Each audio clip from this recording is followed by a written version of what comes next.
Saya mau bertanya, Pak. Silakan Mas. Ini dengan Mas Yang ya? Tegar, Pak. Mas Tegar. Ya Mas, silakan Mas. Yang garis ke garis itu gambarnya saya kurang paham, Pak. Oh ya. Sudah menyimak ini Mas? Sudah menyimak videonya? Sudah, Pak. Tapi konsep ininya ya. Maksud garisnya yang belum paham ya. Garis ini ya Mas ya.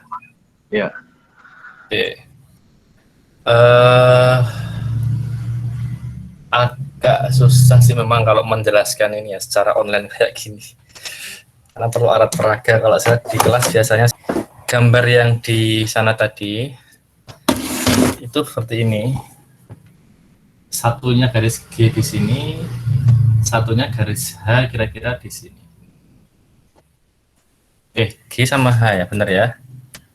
G sama H, oke. Oke, saya biar lebih menyerupai dengan apa yang ada di buku, biar nanti Anda nggak bingung ya. Saya kayaknya punya garis.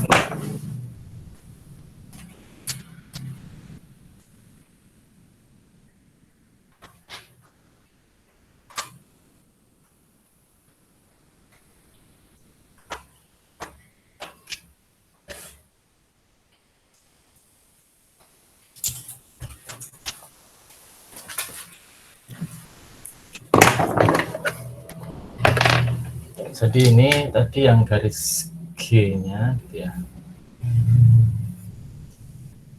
Ini garis G, kemudian garis H-nya agak mendatar seperti ini. Nah, cuman ini sebenarnya adalah konsep jarak di ruang dimensi 3. Jadi ini tidak berpotongan gitu ya. Jadi kalau di ruang dimensi 3 itu letak dua buah garis itu meskipun dia tidak sejajar tidak harus berpotongan. Sebagai contoh ini spidol saya taruh di sini. Ini ya, ini dekat dengan kamera ini. Ini katakanlah ini mewakili garis G di sini.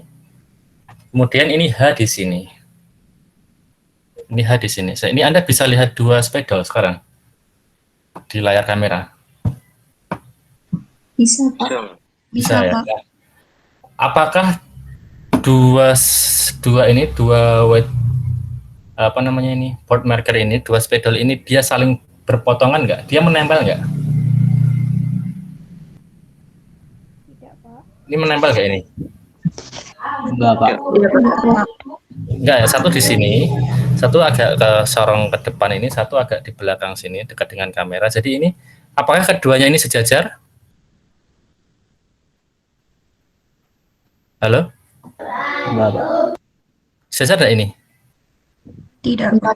Enggak. Jadi ini di ruang dimensi 3, dua buah garis itu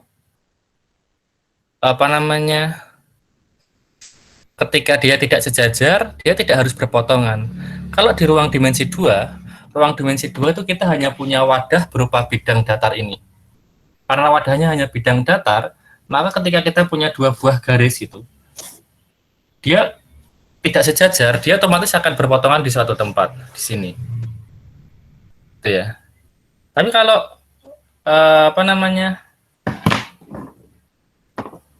dia sejajar, dia nggak akan berpotongan. Itu adalah konsep dulu, konsep yang kita pahami di ruang dimensi 2 dulu. Tapi kalau kita sekarang perluas ini di ruang dimensi 3 itu kan luas sekali ya.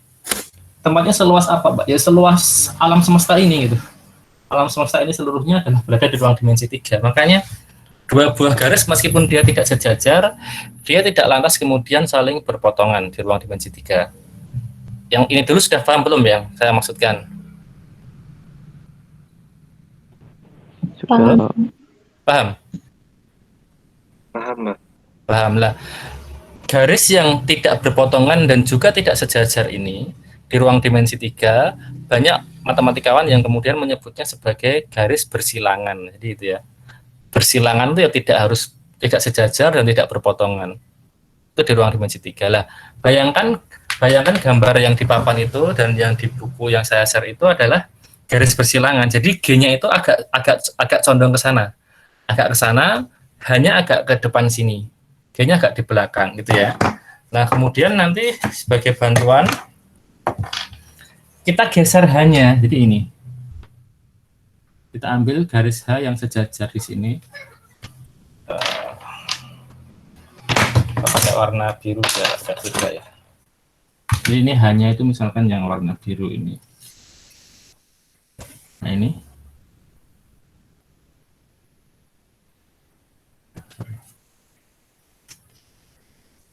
Nah, kita ambil garis ini, garis yang di atasnya H ini adalah katakanlah H aksen gitu. Jadi ini garis bantuan, kita geser ini, kita geser kalau kita bayangkan ini ya, dua buah spidol ini ya. Jadi sorry, yang G yang di sana, G ini yang agak vertikal ini di sebelah belakang, H ini yang horizontalnya agak ke depan. Lah, hanya ini sekarang kita geser ke belakang sana, set gitu, supaya dia menempel ke G, gitu. Jadi pertama di depan sini hanya, kemudian karena kita ingin mengukur jarak antara H ini dengan garis G yang di belakang ini, maka H ini kita geser ke belakang, set gitu. Nah, jarak antara G dengan H itu kan sama saja jarak pergeseran H ke H aksen, betul apa enggak? Buat di sini paham dulu enggak?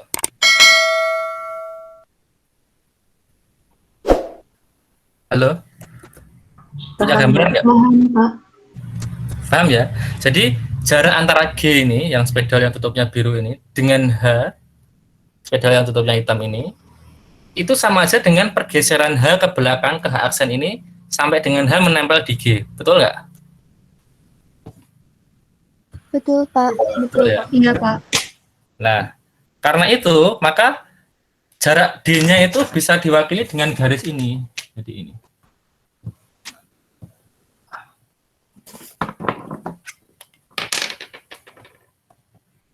Terus di sini. Sorry. Bisa menempel ini. Nah, ini. Nah, jadi D-nya itu adalah ini. Jaraknya itu sebenarnya memang ini sih, sebenarnya ini D-nya. Tapi tidak harus ini kan. Artinya di sepanjang jarak antara H aksen dengan H ini, kita tarik jarak antara kedua garis itu, H dengan H aksen itu juga menjadi jarak antara H dengan G. Betul apa enggak? Sampai sini paham?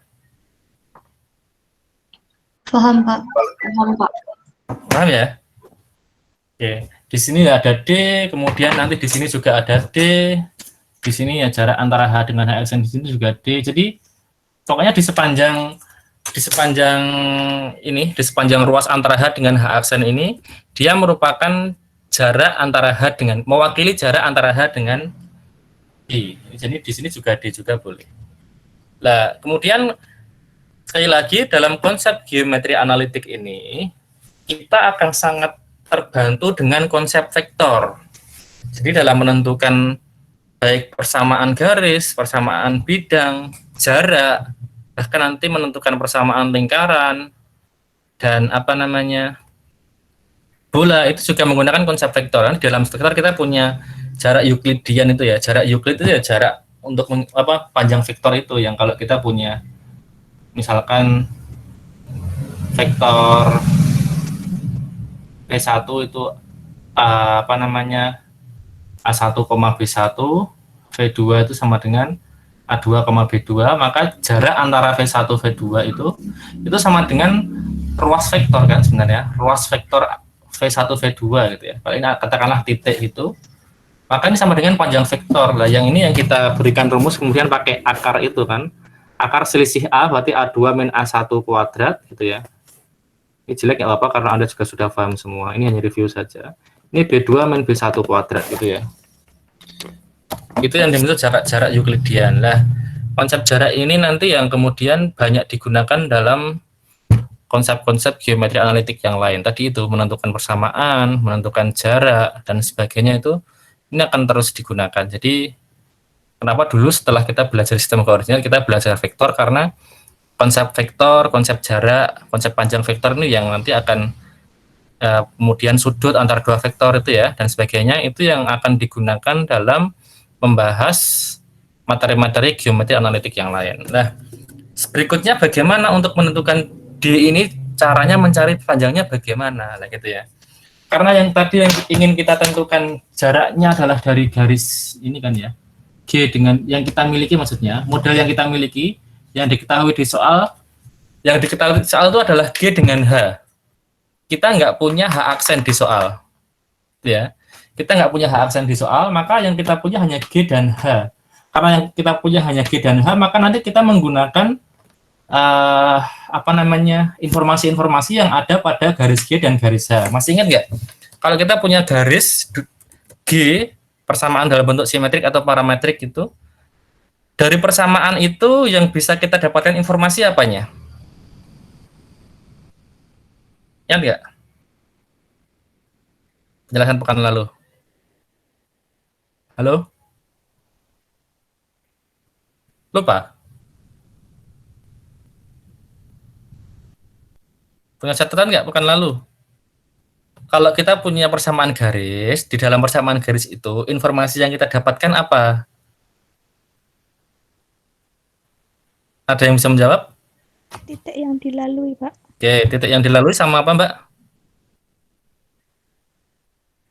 Titik awalnya. Apa? Betul, tadi yang pertama, titik yang dilalui garis. Yang kedua apa? Yang di penyebut itu loh, yang di bawah itu apa itu? Vektor arah, Pak. Ya, vektor arah. Gitu ya, jadi jangan dilupakan itu. Kita pindah materi, persama itu akan terus digunakan nanti. Jadi, yang kita ketahui dari persamaan garis adalah kita punya titik yang dilalui dengan vektor arah. Nah, karena kita punya persamaan garis G dan persamaan garis H, maka kita bisa mengetahui sebuah titik yang dilalui di G dan sebuah titik yang dilalui di H.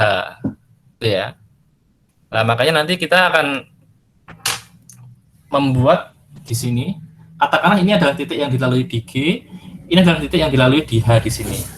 Nah, dari dua buah titik itu kita tarik garis yang nanti akan menjadi vektor.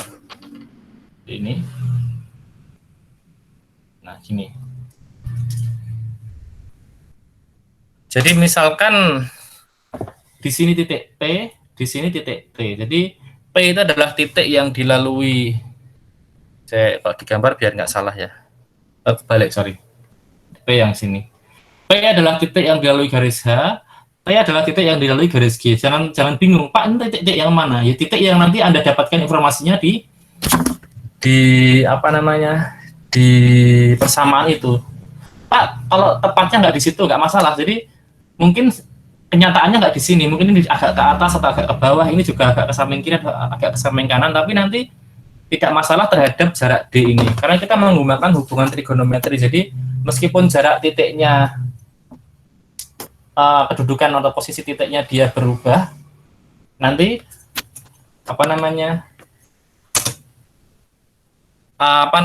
aturan trigonometri di sini tetap akan sama. Jadi kalau ini bergeser ke sana, ke bawah sini, ini bergeser semakin ke sini. Nah, nanti ini sudut di sini, ini kan kita kasih sudut theta ya di sini ya. Ini entah nanti akan semakin membesar atau semakin mengecil, semakin lancip atau semakin tumpul. Ini nggak terlalu pengaruh terhadap D. D tetap segini gitu ya. Dia akan pengaruh di sini aja. Sudutnya semakin besar berarti panjang ini, sisi miringnya semakin panjang. Sudutnya semakin lancip, maka nanti sisi miringnya semakin semakin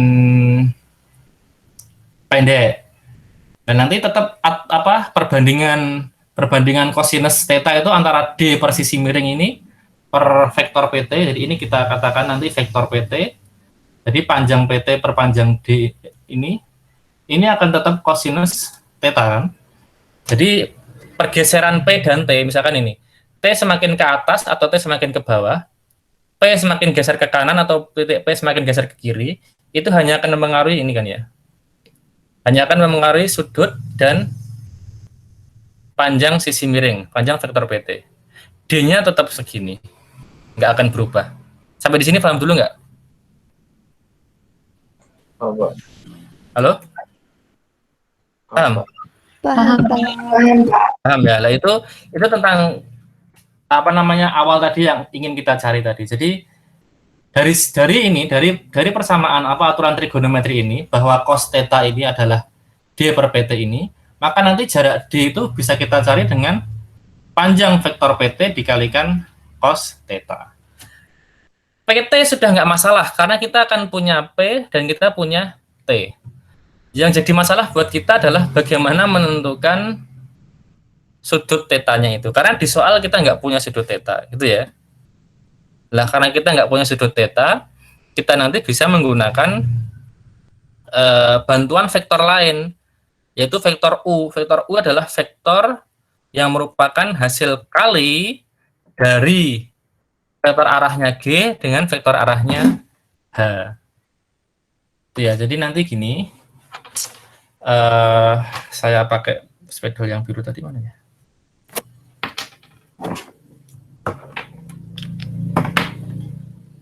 Di sini kita ambil vektor U di sini. Nah, sejajar dengan D. Di ini, arahnya ke atas bawah ini sejajar dengan D. Nah, U ini. Kalau U ini sejajar dengan D, saya pertegas kepada Anda, saya perjelas. U ini tegak lurus dengan H dan tegak lurus dengan G. Betul apa enggak? Betul. Halo? Betul enggak? Kenapa? Karena U sejajar D. Jarak antar dua garis itu kan kedudukan terpendek. Kedudukan terpendek itu kan otomatis dia harus tegak lurus dengan kedua garis itu toh. Kalau kita mencari jarak antara dua garis ini tadi, yang kita ilustrasikan dua spidol ini, biar dia jarak terdekat itu kan dia harus tegak lurus dengan yang spidol biru dan tegak lurus dengan spidol hitam. Betul ya? Betul, Pak. Nah, maka nanti vektor U yang sejajar dengan jarak itu, dengan D itu, dia tegak lurus dengan H, juga tegak lurus dengan G. Nah, karena dia tegak lurus dengan kedua garis itu, maka U ini bisa kita cari dengan perkalian vektor arah dari G dikalikan vektor arah dari H. Jadi, seandainya G ini punya vektor arah A, kemudian H ini punya vektor arah B, maka U itu adalah A cross B. Paham nggak sampai di sini? Halo? Paham, Pak. Paham ya? Pak. Nah, kalau sudah paham, karena kita punya ini, kita punya U, kita punya PT, ini PT bisa kita perpanjang ini. Jadi ini bisa kita perpanjang PT-nya ini. Anda masih melihat whiteboard saya ya? Masih, Pak. Nah, ini PT-nya saya perpanjang ke bawah. Nanti di sini kita akan punya theta yang sama, betul nggak? Sudut antara PT dengan U dengan sudut antara PT dengan D itu sama-sama theta, betul? Betul, Pak.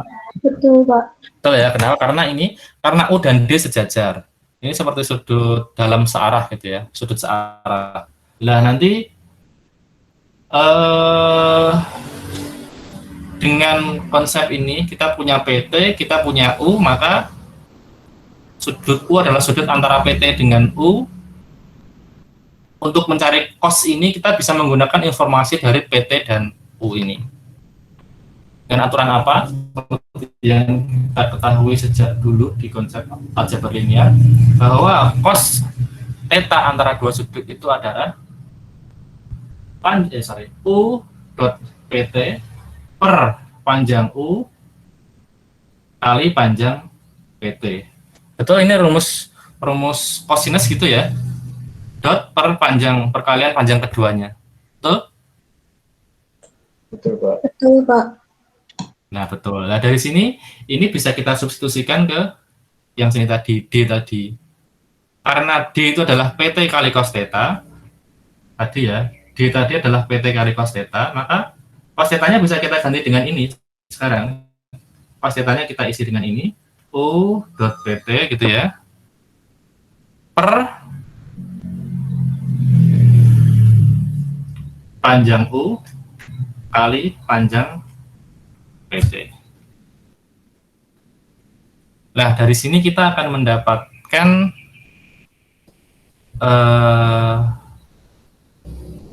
Mana ini yang bisa di PT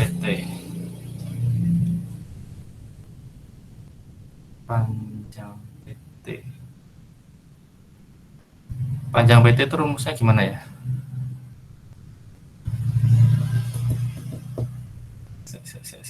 PT sama dengan akar dari PT kuadrat.